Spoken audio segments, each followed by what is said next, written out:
As you're aware, Iran conducted a significant stating that a U.S. fighter jet shoots down unmanned Iranian drone that was approaching USS Abraham Lincoln in Arabian Sea. I'm in Erbil, Iraq, as this conflict with Iran expands across this region. Attack against Israel today, launching approximately 200. March 12th, 2026, 0347 hours local time, Strait of Hormuz. The USS Abraham Lincoln Carrier Strike Group maintains station 42 nautical miles northeast of the Strait of Hormuz. 8 Arleigh Burke-class destroyers form a defensive perimeter. E-2D Advanced Hawkeye airborne early warning aircraft circle overhead. AEGIS radar systems scan a 360-degree sphere. Everything appears routine. Then, at 0347:16, something changes. A radar technician aboard USS Lake Erie, a Ticonderoga-class cruiser positioned as the strike group's forward air defense picket, sees a signature appear on his console. The contact is 73 nautical miles away, climbing vertically at 4,000 meters per second. He has exactly 127 seconds to decide if this is a drill, a malfunction, or the opening move of a war the Pentagon spent $850 billion trying to prevent. But here's what you need to understand about those 127 seconds. They weren't about technology. They were about physics, geometry, and a tactical reality that defense contractors don't advertise in congressional budget office hearings. Because when Iran's Islamic Revolutionary Guard Corps launched that Al-Qadr ballistic missile from a concealed coastal battery near Bandar Abbas, they weren't trying to sink a $13 billion aircraft carrier. They were testing something far more dangerous. What came next revealed a vulnerability that's kept Pentagon strategists awake ever since. Deceased, let's talk about the AEGIS Combat System. Because understanding why it couldn't stop what happened next requires understanding what it was actually designed to do. AEGIS is an integrated naval weapons system developed by Lockheed Martin and the U.S. Navy over 4 decades. It combines the AN/SPY one-phased array radar, AEGIS ballistic missile defense software, and a vertical launch system capable of firing SM-3 and SM-6 interceptor missiles. In controlled testing conditions, AEGIS has successfully intercepted ballistic missiles in mid-course phase. The system can track over 100 targets simultaneously and coordinate defensive fires across multiple ships in a carrier strike group. That's the sales pitch. Here's the tactical reality. At 0347:16, when that Al-Qadr missile broke the horizon, it was already traveling at Mach 6. It's by the time AEGIS calculated a firing solution, assigned interceptors, and initiated launch sequences, the missile had climbed to an apogee of 120 kilometers, well into the ballistic phase where physics, not guidance systems, determines trajectory. The USS Lake Erie launched 2 SM-3 Block 2A interceptors at 0347:58, 42 seconds after initial detection. Both interceptors performed exactly as designed. Their kinetic warheads separated cleanly. Guidance systems tracked the target through terminal phase, but the Al-Qadr wasn't following a standard ballistic trajectory. Because Iran's military didn't build this missile to maximize range or payload, they built it to exploit a specific geometric vulnerability that exists when you try to defend an aircraft carrier in the confined waters of the Strait of Hormuz. The interceptors closed at a combined speed of 15,000 miles per hour. What happened in the next 38 seconds changed every calculation about naval superiority. March 12th, 2026, 0348:29 hours, 91 seconds since launch detection. The USS Abraham Lincoln is 104,000 tons of displacement, equipped with 4 General Electric A-1B nuclear reactors generating 680 megawatts. Its air wing includes 64 aircraft, F/A, 18E/F, Super Hornets, EA-18G Growlers, E-2D Hawkeyes, MH-60 helicopters. Construction cost, $13 billion. Annual operational cost, $700 million. Crew, 5,000 personnel. Right now, none of that matters, because the Al-Qadr missile is in terminal phase, descending at Mach 8 toward a target point. The AEGIS system calculated 34 seconds ago, when the carrier was in a slightly different position. Here's the problem with defending against ballistic missiles at sea. Your ship is moving. The missile is moving. and the intercept calculation depends on predicting where both will be in three-dimensional space at the exact microsecond when kinetic warhead meets re-entry vehicle. In the open ocean, AEGIS has room for error. If the first intercept fails, you launch again. You maneuver. You have depth of defense. In the Strait of Hormuz, you have 33 kilometers of width between Iranian territorial waters and Omani territorial waters. You have tanker traffic. You have international shipping lane. You have a geographic choke point where 20% of the world's oil supply passes through waters you can't freely maneuver in without triggering a diplomatic incident. The SM-3 interceptors reached intercept coordinates at 034834. Close-in weapon systems aboard 3 destroyers activated automatically. Phalanx CIWS rotating at 4,500 rounds per minute, tracking the descending target. The E-2D Hawkeye overhead vectored 2 FA-18 Super Hornets toward the threat axis, even though everyone knew they couldn't possibly reach firing position in time. And aboard the USS Abraham Lincoln, damage control teams activated pre-stage protocols for ballistic missile impact, sealing watertight doors, evacuating non-essential personnel from the flight deck, preparing medical teams for mass casualty response. That's because by 034841, every tactical system in the carrier strike group had calculated the same probability. Intercept failure was likely, but the missile wasn't targeting what everyone assumed. This is where the tactical deception becomes clear. At 034847, the Al-Qadr re-entry vehicle executed a terminal maneuver, a slight course correction using small thruster vents, not enough to change its ballistic arc significantly, just enough to shift impact coordinates by 900 meters. It didn't hit the USS Abraham Lincoln. It hit the water 700 meters off the carrier's port bow. The explosion? Conventional warhead, approximately 500 kilograms, detonated on surface impact.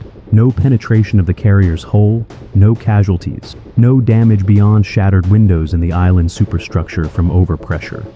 U.S. Central Command issued a statement within 90 minutes. Iranian missile launch detected and tracked. No damage to U.S. assets. Strike group continues operations. Media coverage lasted 48 hours before the news cycle moved on. But here's what Pentagon analysts understood immediately, and what Iran wanted them to understand. This wasn't a failed attack. This was a message written in ballistic mathematics. Because that 700-meter miss, that was deliberate.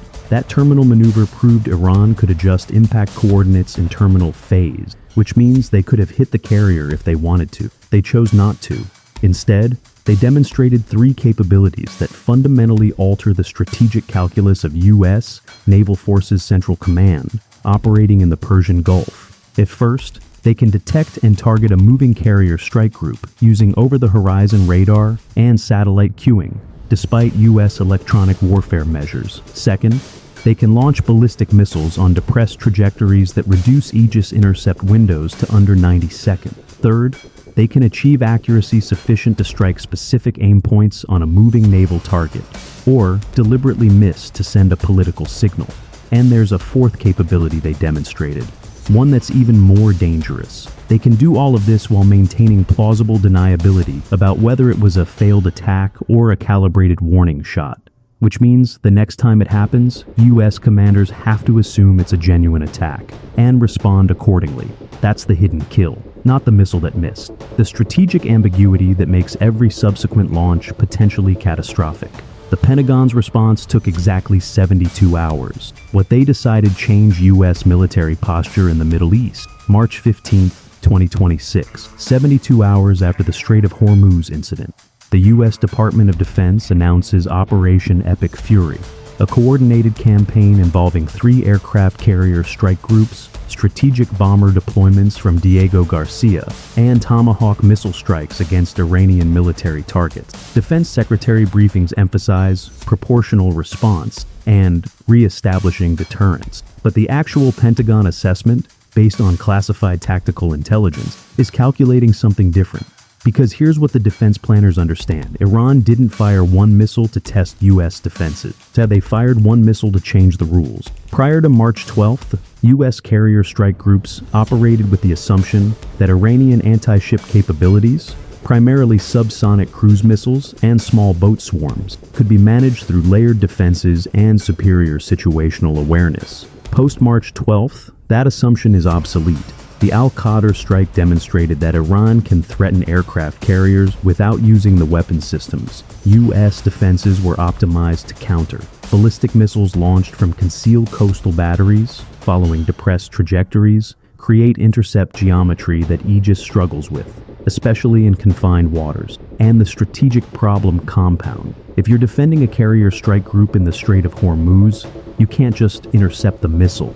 Then you need to intercept it over water you control. Because if an intercept happens over Iranian territorial waters and debris falls on Iranian soil, you've just given Tehran justification for escalation. The Pentagon's 72-hour response wasn't about retaliation. It was about re-establishing the perception of invulnerability that carrier strike groups depend on for power projection. Because the moment adversaries believe they can credibly threaten a U.S. aircraft carrier, the strategic value of that carrier, as a symbol, as a deterrent, as a floating airbase, begins to erode. And at $700 million per year in operational costs, plus the $13 billion construction investment, the Department of Defense needs that symbol to remain untouchable. But the true cost of what happened goes far beyond budget spreadsheets. Let's talk about what this actually cost. The U.S. Navy operates 11 aircraft carrier strike groups. Each one requires approximately 7,500 personnel, 60-plus aircraft, and an escort force of cruisers and destroyers equipped with Aegis. Annual operational cost per strike group, approximately $1 billion when you account for fuel, maintenance, personnel, air wing operations, and deployed support.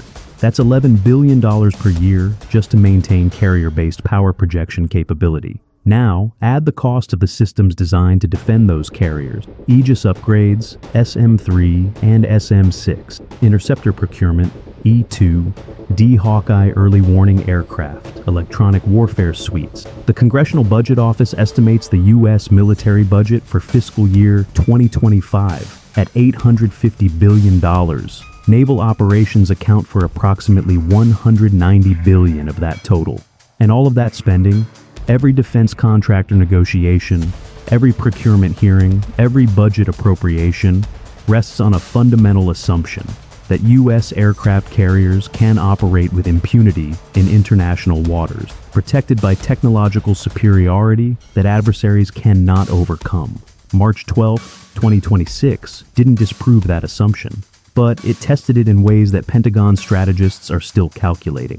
Because the next time a U.S. carrier strike group operates near the Strait of Hormuz, commanders will have to account for ballistic missile threats in addition to all existing threat vectors. That changes defensive posture. That changes rules of engagement.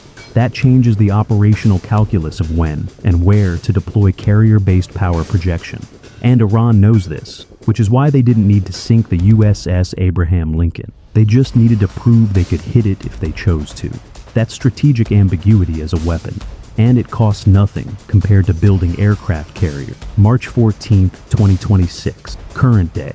The USS Abraham Lincoln Carrier Strike Group remains on station in the Arabian Sea, outside the Strait of Hormuz. 2 additional carrier strike groups have deployed to the region. U.S. Central Command maintains elevated alert status. Iran continues military exercises near the Strait of Hormuz, periodically releasing footage of missile tests and naval drills. Shipping traffic through the strait has decreased by 18%. Insurance premiums for tankers transiting the area have tripled. Global oil prices remain volatile. And in classified briefing rooms at the Pentagon, military planners are recalculating what it means to defend a $13 billion aircraft carrier in an age when adversaries can credibly threaten it using weapons that cost less than the interceptors designed to stop them. This is the new tactical reality. Naval superiority isn't just about having the most advanced ships. It's about maintaining the perception that those ships are invulnerable. The moment that perception cracks, the entire strategic framework begins to shift. 127 seconds, 1 ballistic missile, 700 meters of deliberate miss. That's all it took to change the calculus of naval warfare in the Persian Gulf. The question now is whether the U.S. Navy can adapt faster than adversaries can exploit the vulnerabilities exposed on March 12, 2026, because the next missile might not miss by 700 meters. If you found this analysis valuable, subscribe for weekly breakdowns of military strategy, defense technology, and the tactical realities behind naval warfare. Hit the notification bell. We analyze the operations you won't see covered anywhere else. Drop a comment. Do you think aircraft carriers are still relevant in modern naval warfare? Or are they becoming obsolete in the age of long-range precision missiles? Next week, we're breaking down the USS Gerald R., a Ford's electromagnetic launch system, and whether 3 carrier strike groups in the Middle East leaves the U.S. Navy spread too thin in the Pacific. You won't want to miss it. Until then, stay tactical.